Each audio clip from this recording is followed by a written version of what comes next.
आज के इस क्लास में आप लोगों का बहुत बहुत स्वागत है और हम आज के एक नए लेक्चर के साथ और इसमें हम पढ़ने वाले हैं पीएच वैल्यू। हम जानेंगे कि पीएच वैल्यू क्या है और इसके बारे में आज हम पढ़ेंगे। तो चलिए शुरू करते हैं कि पीएच वैल्यू किसे कहते हैं। तो आज हम डालेंगे पीएच वैल्यू। पीएच वैल्यू इसको हम लिख सकते हैं पीएच मान।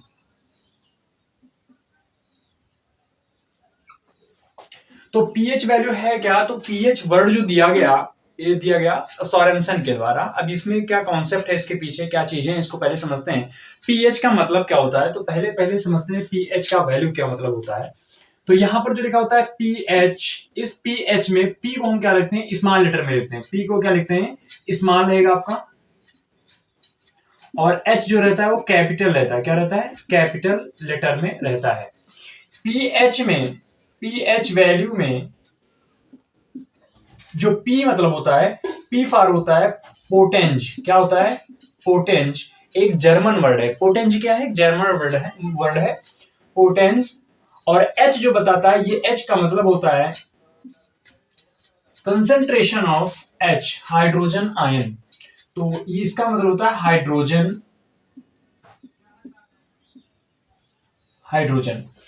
पोटेंज मतलब कह सकते हैं, तो इसमें एंग्लो एक वर्ड है पावर। पावर जो है शब्द है, ये जो वर्ड है वो एंग्लो भाषा से लिया गया है, जिसका मतलब हम अपने हिंदी में कह सकते हैं शक्ति। क्या कह सकते हैं? शक्ति। और ये मतलब हाइड्रोजन हो गया। तो हाइड्रोजन की शक्ति को हम क्या कहते हैं? पीएच वैल्यू कहते हैं। इसके बारे में इसे हम जानेंगे।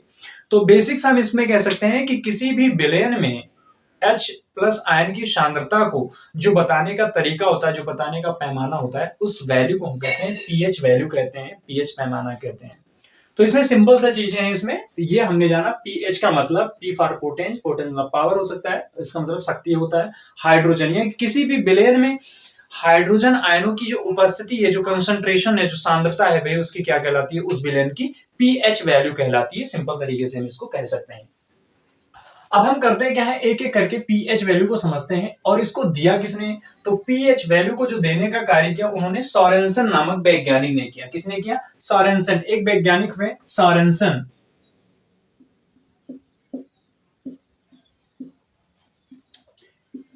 इन्होंने, वैज्ञानिक साहब ने इसको जो वैल्यू को दिया था वो 1909 में दिया था। कब दिया था? 1909। ये सन है। तो सन 1909 में सोरेनसन नाम ने इसको क्या किया था? पीएच वैल्यू को देने का कार्य किया। हम समझते हैं पीएच वैल्यू को किस प्रकार से समझ सकते हैं। तो यहां पर एक पहले हम ग्राफ इसमें करते हैं, ग्राफ बनाते हैं।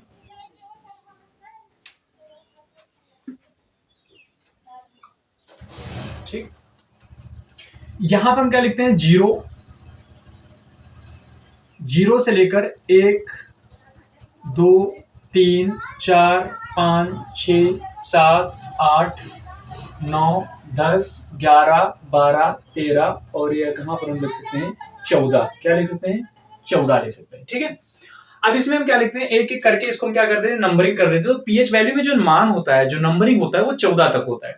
इसमें हम नंबरिंग कर देते हैं। तो नंबरिंग करने के लिए हम क्या करेंगे? यहां पर हम इसको लिख सकते हैं 1, इसको लिख सकते हैं 2 3 4 5 6 7 8 9 10 11 12 13 14। सॉरी, यहां पर ज्यादा हो गया था। ठीक है, तो हम इसको क्या करेंगे? 14 तक रखेंगे। ठीक है, 1 2 3 4 5 6 7 8 9 10 11 12 13 और एक 14। इसमें जो पीएच वैल्यू, ये हमने जो ऑर्डर लिखा है वो पीएच का ऑर्डर लिखा है। ये पीएच बराबर, इसमें जो पीएच जिस भी वैल्यू का, जिस भी विलयन का जो पीएच 7 होगा, मान लेते हैं किसी विलयन का जो पीएच कितना है? 7 है। यदि किसी विलयन का पीएच वैल्यू जो है 7 है, तो हम इसको कहेंगे कि ये न्यूट्रल है। क्या है ये? न्यूट्रल है। न्यूट्रल मतलब उदासीन है। यदि 7 से पीएच वैल्यू, किसी भी चीज का पीएच वैल्यू 7 से कम है, तो कम होने पर तो हम उसको क्या कह सकते हैं? 7 से कम है यदि, यानी इस साइड में है, तो हम कह सकते हैं जो उसका पीएच वैल्यू है वो क्या है? अम्ल होगा। वो क्या होगा? इधर साइड में जो होगा वो अम्ल होगा। यानी 1 2 3 4 5 ये क्या होगा? अम्ल होगा। जिसका पीएच वैल्यू 7 से कम वो अम्ल होगा, और जिसका पीएच वैल्यू 7 से अधिक होगा वो क्या होगा आपका क्षारीय होगा। न्यूट्रल कौन होगा बीच में, यानी जिसको हम उदासीन कह सकते हैं। तो एसिड होगा आपका 7 से कम, और जो आपका 7 से अधिक होगा वो क्या होगा आपका क्षारीय होगा। ये हमने इसमें जाना। अब इसमें हम क्या करते हैं, एक एक करके देख लेते हैं। चलिए, इसमें क्या होता है, इस साइड में क्या होता है, H प्लस कंसंट्रेशन ज्यादा होता है। इसमें हम पीएच का मतलब ही जाने हैं कि concentration of H plus ion का ही होता है ना। तो इस तरफ क्या होता है कि H प्लस का कंसंट्रेशन क्या होता है, अधिक होता है। और इधर जो कंसंट्रेशन होता है वो OH माइनस आयन का होता है। किसका होता है, OH माइनस आयन का कंसंट्रेशन उस साइड में अधिक होता है। बीच में जो होता है वो कंसंट्रेशन H प्लस आयन का बराबर होता है OH माइनस आयन का कंसंट्रेशन। यानी यहां पर जिसका पीएच वैल्यू 7 होता है उसका जो कंसंट्रेशन होता है H प्लस और OH माइनस का, वो दोनों का क्या होता है, इक्वल होता है। इस साइड में जब हम जाते हैं तो होता क्या है कि H प्लस का जो कंसंट्रेशन होता है वो अधिक होता है, और इस साइड में क्या होता है, OH माइनस का कंसंट्रेशन अधिक होता है। लेकिन हम ये कह सकते हैं, इसका मतलब ये नहीं है कि H प्लस आयन का कंसंट्रेशन इस तरफ नहीं है। OH माइनस आयन का कंसंट्रेशन अधिक होने का अर्थ ये नहीं हो सकता है कि इधर H प्लस आयन का कंसंट्रेशन नहीं है। इधर भी H प्लस आयन के कंसंट्रेशन है, बशर्ते कम मात्रा में। और ये इधर H प्लस आयन का कंसंट्रेशन है तो इसका मतलब ये नहीं है कि इधर OH माइनस आयन का कंसंट्रेशन नहीं है। सीधे सीधे कहने का मतलब है कि हमारा जो H प्लस OH माइनस का जो कंसंट्रेशन है वो दोनों तरफ है, बशर्ते जिस तरफ OH माइनस वाला ज्यादा है उस तरफ क्या है, H प्लस आयन का कंसंट्रेशन कम है। तो इस बात को हम यहां पर लिख सकते हैं कि H प्लस का कंसंट्रेशन इधर कम है, जबकि इधर क्या है, OH माइनस आयन का कंसंट्रेशन क्या है, कम है। इस बात को ऐसे हम लिख सकते हैं। यदि इस बात को आपको समझना है, इधर वाले जितने हैं क्षारीय और इधर वाले अम्लीय, इधर वाले क्या है, क्षारीय। इस चीज को एक ग्राफ के माध्यम से और समझ सकते हैं। वो ग्राफ मैं आपके लिए बना रहा हूं, तो यहां पर आप इसको कर सकते हैं, एक बार और देख सकते हैं। यहां पर हम क्या लिख देते हैं, 7 लिख देते हैं, बीचों बीच में 7 लिख देते हैं, और बाकी 0 से यहां पर हम शुरू करेंगे। 0 से यहां पर होना चाहिए 1 2 है, आप थोड़ा यहां से ले सकते हैं, 0 इस टाइप से आप ले सकते हैं। 1 2 3 4 5 6, और ये आपका 7 है ही। फिर ये 8 9 10 11 12 13 और ये 14। इसमें भी हम क्या करते हैं, ड्रा कर देते हैं। इसको हम लिख देते हैं 1, क्या लिखते हैं इसमें, 1 लिख देते हैं, 2 3 4 5 6 7, और यहां पर 8, ये 9 10 11, फिर इसमें हम 12 लिखते हैं, इधर हम 13 लिखते हैं, इधर 14 लिखते हैं। हम आपको ये समझाने की कोशिश कर रहे हैं, ये जो हमारे बाद में समझ में नहीं आ रहे हैं कि OH माइनस और H प्लस आयन दोनों इस साइड में कैसे हैं। यानी कोई भी जो क्षार है उस क्षार में H प्लस और OH माइनस आयन किस प्रकार से होते हैं क्षारीय माध्यम विलयन में। तो इस चीज को हम यहां पर समझते हैं। हम इस प्रकार से करना चाहें तो इस तरह से देख सकते हैं। इधर मान लेते हैं कंसंट्रेशन H प्लस की है, तो इसको इस प्रकार से हम प्रदर्शित कर सकते हैं कि यहां से क्या होगा, ये इस कुछ ग्राफ ऐसे बनेगा।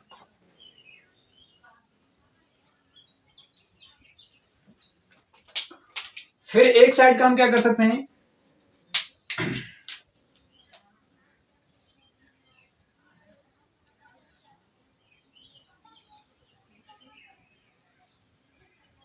ये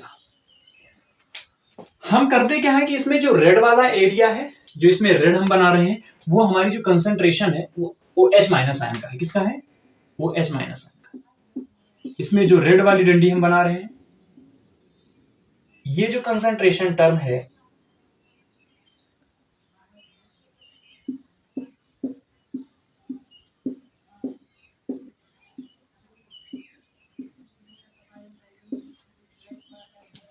रेड वाला जो हमारा है, ये कंसंट्रेशन रेड लाइन जो है वो OH माइनस को बता रही है। किसको बता रही है, OH माइनस को। OH माइनस को रेड वाला बता रहा है। इधर हमने एक तरफ क्या किया है, ब्लू लिया है, मतलब ग्रीन लिया है, ब्लू नहीं।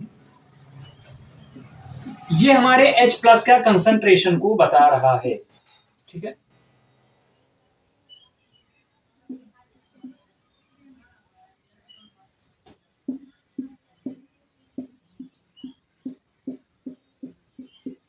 अब देखेंगे इसमें, यहां पर जो H प्लस है हमारा, H प्लस के लिए जो डंडी है वो क्या है, ऐसी डंडी है। OH माइनस वाला जो है वो रेड है, ठीक है।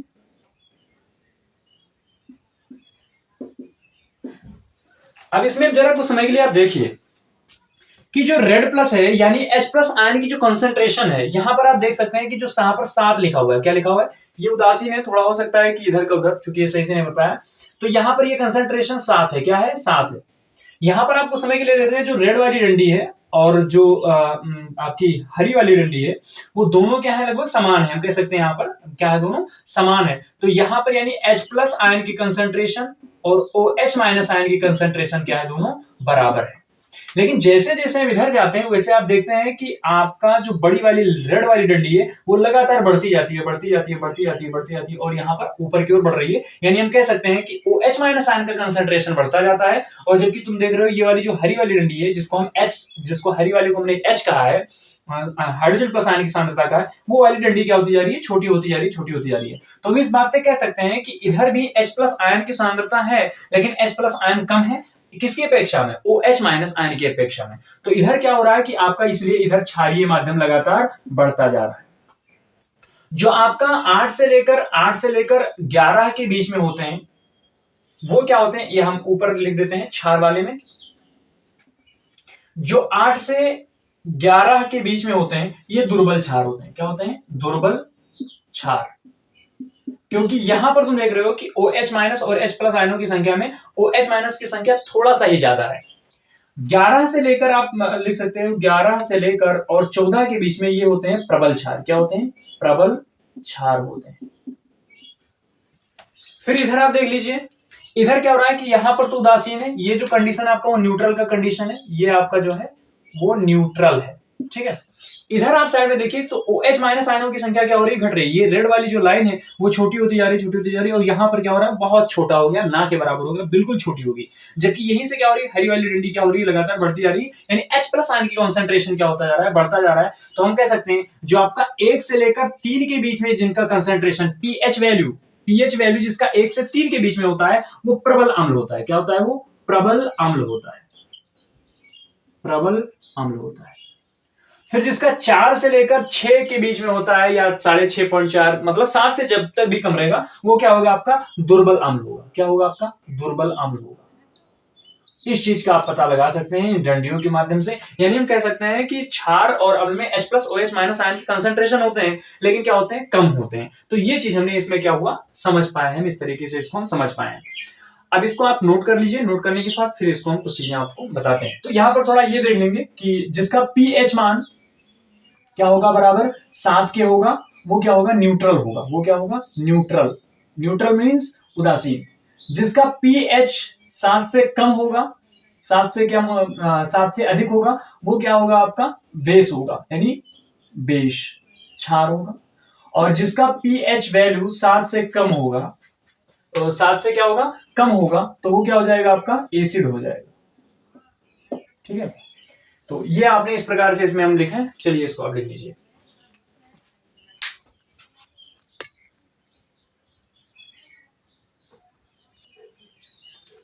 चलिए इसको देख लेते हैं, इसमें दिया हुआ है, परिभाषा भी देख लेते हैं, pH वैल्यू की दिया हुआ है।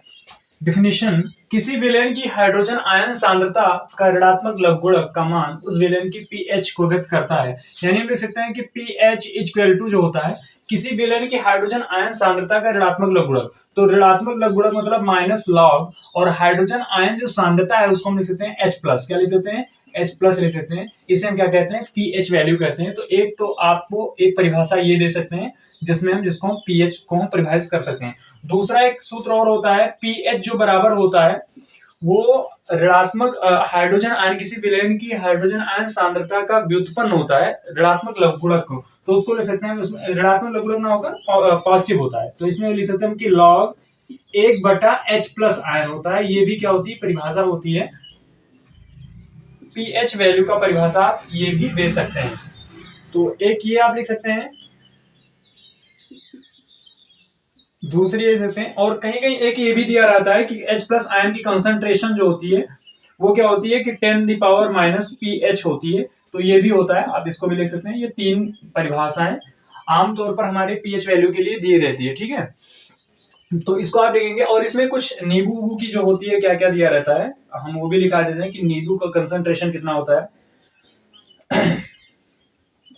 जो नींबू के रस, अमाशय रस, जो आपका अमाशय में HCl पाया जाता है, अमाशय का रस, जो इसका पीएच वैल्यू होता है वो होता है 1.2, यानी इसमें कि जो हमारे पेट में जो HCl पाया था उसका जो पीएच वैल्यू होता है कितना होता है 1.2 होता है।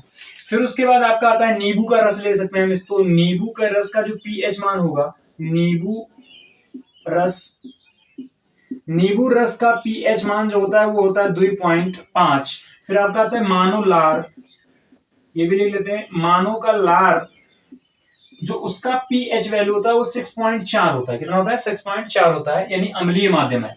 पीएच वैल्यू और किसका ले सकते हैं, रक्त का पीएच, मनुष्य में जो रक्त पाया जाता है, मनुष्य के रक्त का जो पीएच वैल्यू होता है वो कितना होता है 7.4 होता है। तो ये पीएच वैल्यू दिया, तो ये भी क्या है आपका एसिडिक मीडियम है, ये भी एसिडिक मीडियम है, ये भी एसिडिक मीडियम है, ये बेसिक मीडियम है, ठीक है। तो इस तरीके से आपने इसमें देखा। तो आई होप आपको ये क्लास समझ में आई होगी, और हम नेक्स्ट लेक्चर में देख लेंगे, ये समय मिलेगा तो इसमें हम देखेंगे, इसमें न्यूमेरिकल्स कुछ लगाएंगे, और फिर मिलते हैं अगले क्लास के साथ। बहुत बहुत धन्यवाद, थैंक्स।